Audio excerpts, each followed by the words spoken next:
অপহরণের ২৪ ঘন্টা পার হলেও এখনও উদ্ধার হয়নি চট্টগ্রাম বিশ্ববিদ্যালয়ের ৫ শিক্ষার্থী সহ ৬ জন। বুধবার ভোরে খাগড়াছড়ি সদরের গিরিকুল এলাকা থেকে তাদেরকে অপহরণ করা হয়।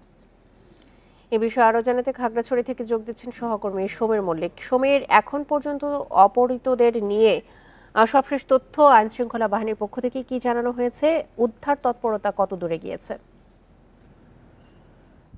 বান্ডেল থাকলে প্রতি সেনমানিতে টাকা বাঁচবে। বিকাশ সেনমানি বান্ডেল কিনে জিতুন প্রতি লেনদেনে।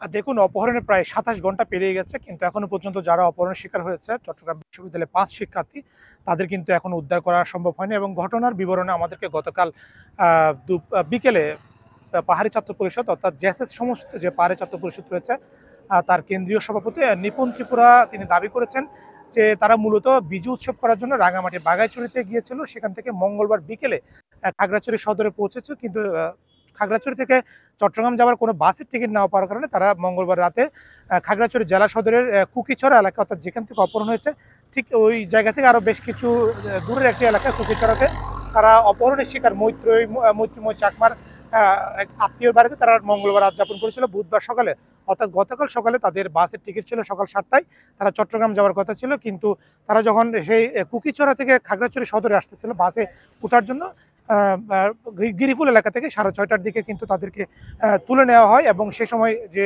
টমটমের চালক ছিল তাকে নিয়ে যাওয়ার একটা অভিযোগ পাওয়া যায়। এই ঘটনার পরে কিন্তু একটা লম্বা সময় পেরিয়ে গেছে।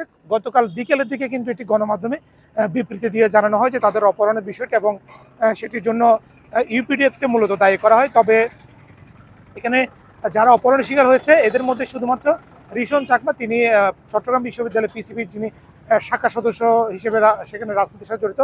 অন্য যে 4 জন রয়েছে সেটা তার বন্ধু, অর্থাৎ তারা 5 বন্ধু মিলে মূলত এখানে বেড়াতে এসেছিল। তাদের বিষয়ে পরবর্তীতে আমরা যেহেতু ইউপিডিএফের বিরুদ্ধে অভিযোগ ছিল সেই বিষয়টা নিয়ে আমরা ইউপিডিএফের সাথে যোগাযোগ করেছি, যিনি এই বিষয়গুলো নিয়ে গণমাধ্যমের সাথে যোগাযোগ রাখেন অর্থাৎ ইউপিডিএফের যিনি জেলা সংগঠক অঙ্গমামার সাথে আমরা কথা বলেছি। তিনি আসলে অভিযোগটা অস্বীকার করে বলেছেন যে আসলে তারা প্রতিহিংসা রাজনীতির সাথে সম্পৃক্ত নয়, কোনো একটি মহল এই অপহরণটা করে তাদের বিরুদ্ধে ষড়যন্ত্র বলে এরকম একটি বক্তব্য তাদের পক্ষ থেকে দেওয়া হয়েছে। তবে অফিসিয়াল কোনো বক্তব্য আমরা ইউপিডিএফের পক্ষ থেকে এখন পর্যন্ত পাইনি। এবং আমি বিষয়টা নিয়ে চট্টগ্রাম বিশ্ববিদ্যালয়ে যেহেতু 5 জন শিক্ষার্থী রয়েছে তাদের বিষয়ে উদ্ধারে চট্টগ্রাম বিশ্ববিদ্যালয় প্রশাসনের কী ধরনের তৎপরতা সেটা নিয়ে আমি বিশ্ববিদ্যালয় প্রশাসনের যিনি প্রক্টর রয়েছেন ডক্টর তানভীর, তার সাথে আমি গতকাল রাতে কথা বলেছি।